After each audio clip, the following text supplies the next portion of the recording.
Hi YouTube, welcome to my first video. In this I want to show you a short comparison of 10 mountain bike gloves I bought from an online store. Maybe it will help you to decide which one to choose for more aggressive trail riding, enduro, maybe freeride light or downhill light. So let's dive into it. So here's the first one. It's the Endura MT500 glove. Fits very good to my hands. They are all in XL size because I have big hands. Thicker mesh on the top.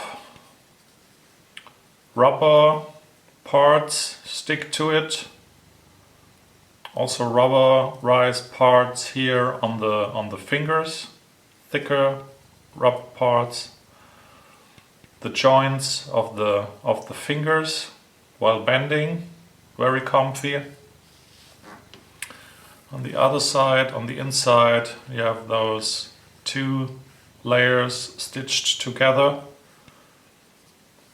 Little padding here where you grip the handlebar, with additional padding here on the thumb. Gives a good comfy feeling. Wish it had a little more padding here for the knuckles.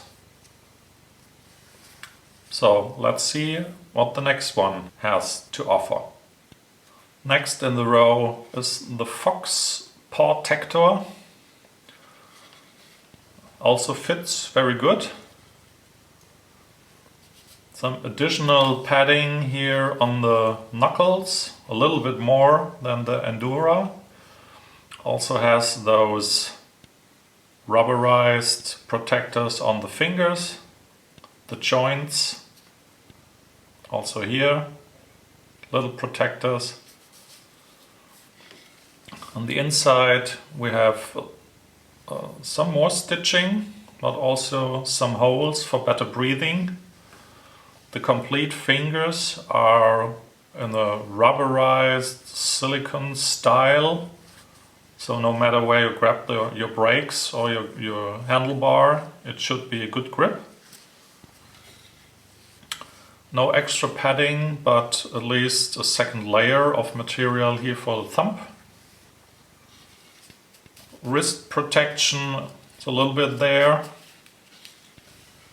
What I do not like is this long flap at the top of the arm, because it's a little bit sharp, rough edged and not that comfortable. It's a little bit thicker. Besides that, I like it. So move on to the next one. So here we have the Pearl Izumi launch glove.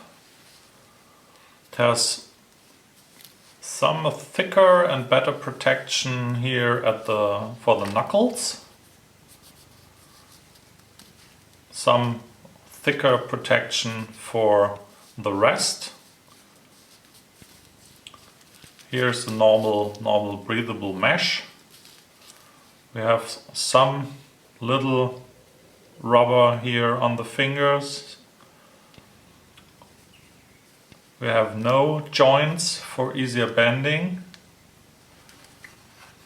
On the other side, the inside, we have a lot of holes, so this should be very breathable.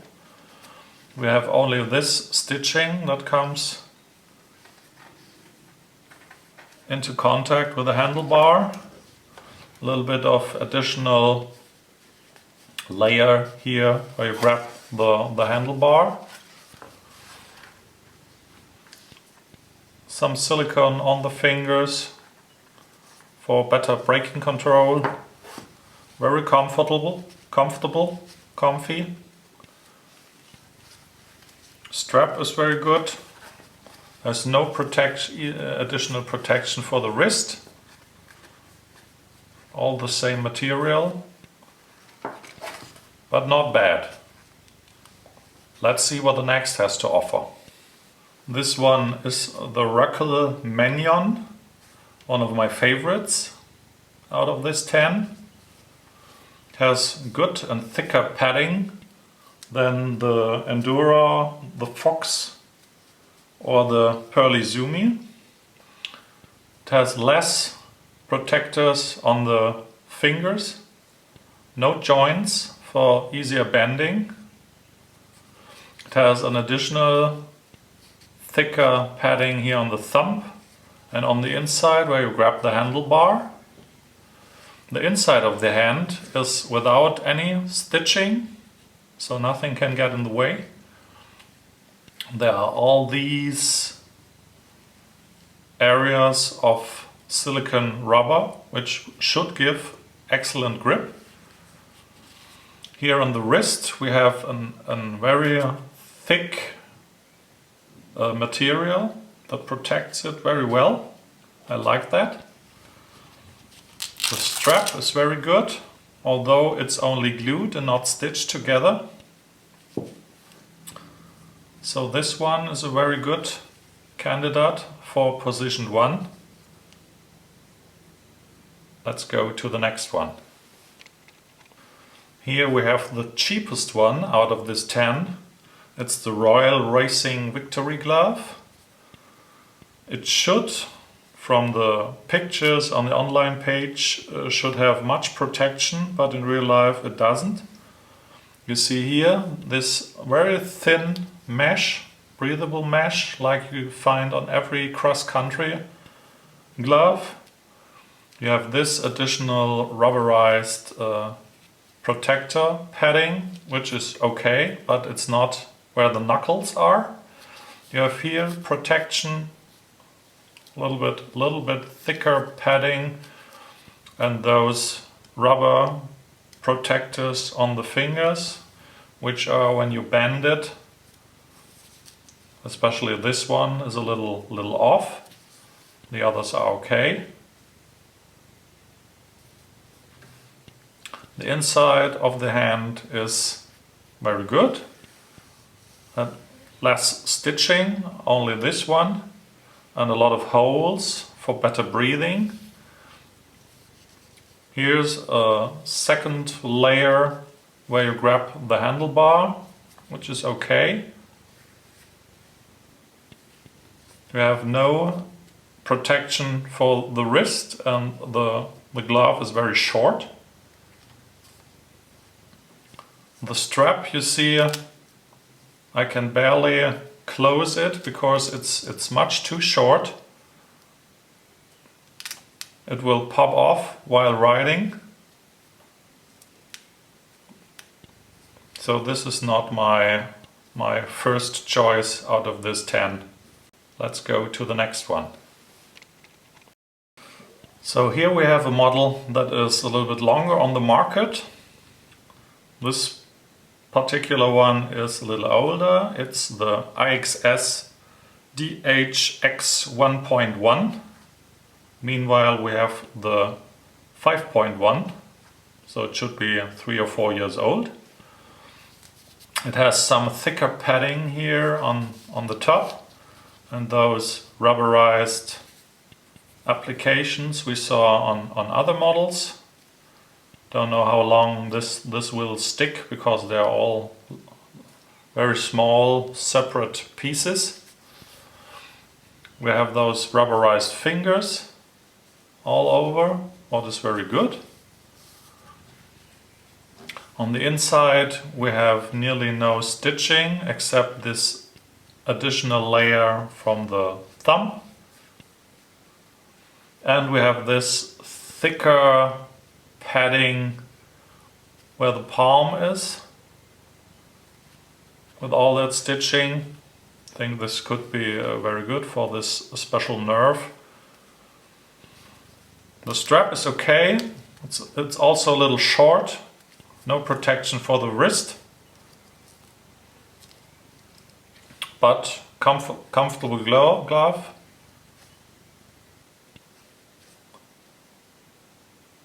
Not that bad. So let's see what the next has to offer. So this one is the bluegrass Lynx. It's completely the wrong category. It's more cross-country riding style. It's very thin material, almost no padding at all. See very much holes on the inside for better breathing. Little bit of a second layer for better grip at the handlebar.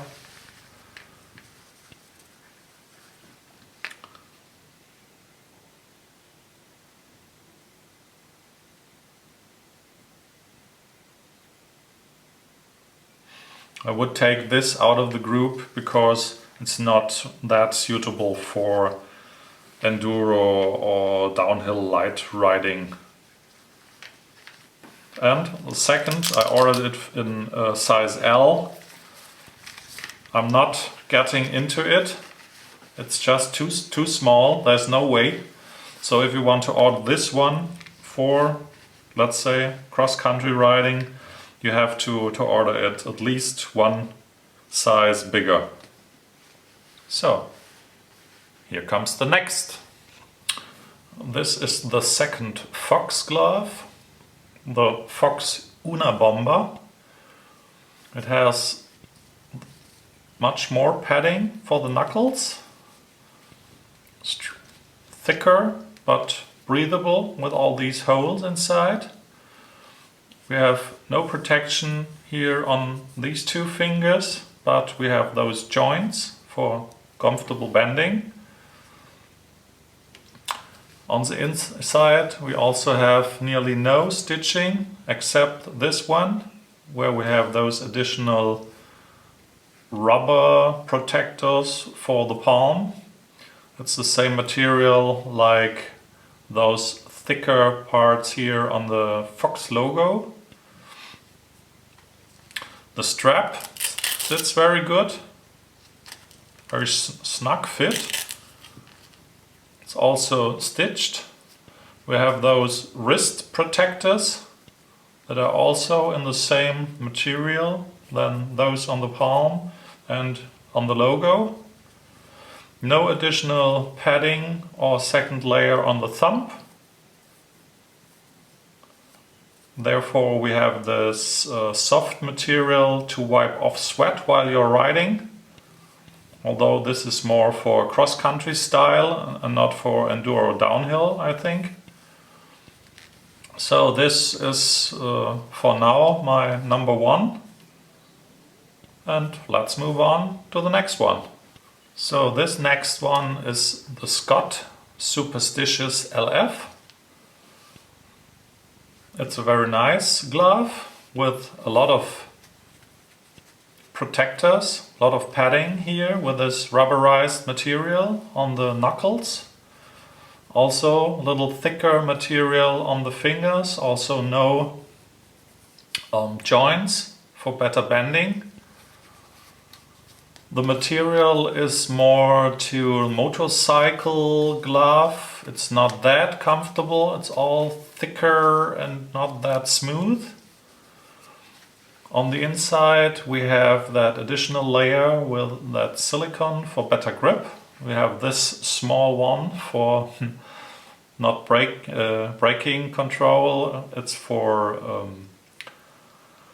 tablets or iPhone or whatever.